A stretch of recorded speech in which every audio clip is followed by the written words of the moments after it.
Okay, 10 and 3. Let's hit the knight.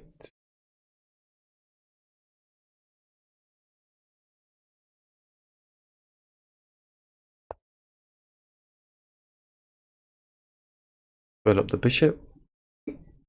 Right.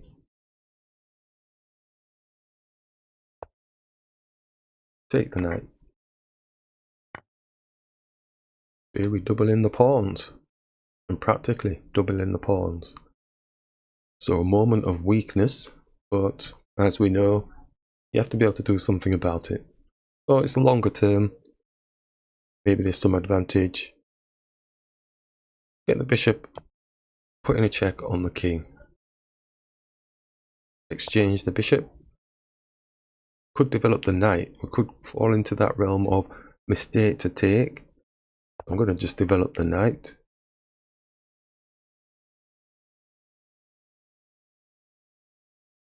Goes against the grain of me though. I'm like, oh, you know, gives them opportunity to get pieces into place as well. Okay, this one we've got that nice little pawn there anyway. But we don't want to get carried away with ourselves. We still want to get castled. Let's capture. And just bring the bishop here. Back in the weak pawn, apparently. So if we've established two weaknesses, double pawns, and we're attacking a weak pawn here. I'm going to bring the queen here for the cheapie.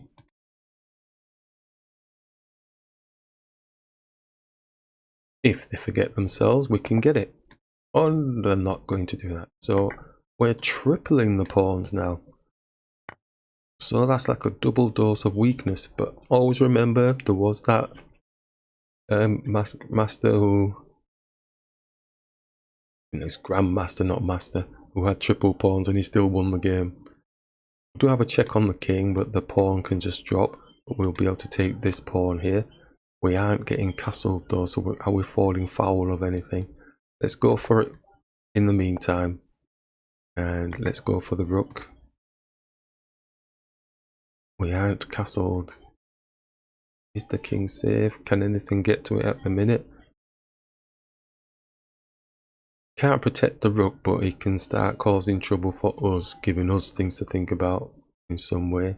Stopping us from castling maybe? Don't know how he's doing that though. Oh, the knight gets in there. You see? Yeah, just didn't see that. So, let's just develop the knight, get ready for castling. We've done enough. It's only +1. But we've kind of taken advantage of the weakness that was created. Firstly with the double pawns and then the bishop targeting the weak pawn here. So we made inroads into that area, so that feels okay. But now we have to think of safety. Move the king. He's lost his queen. Or maybe not. His knight's going to come in and block and do some convoluted stuff. I'm actually going to put the check on. If they panic and move, we get the queen, but I think the knight's coming in here. Yeah. Excuse me, let's take. Okay, the queen can't get to it just yet. Anything we can do? Any fancy business? Knight can come here. Come here. We could take the pawn with the knight.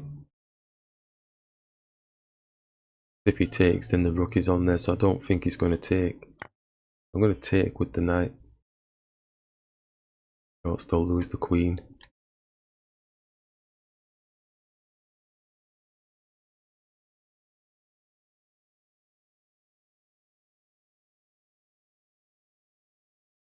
So it all seems to have happened fairly quickly, yeah, so they haven't taken. So we could go for their queen, go for an exchange, doesn't have to exchange. We could put the check on the king with the knight.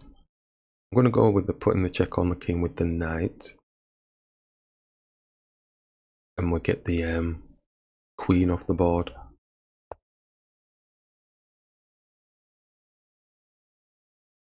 Still have the X-ray through, so we'll get the queen off the board. a little touch here, but he can escape. Get the knight up here first.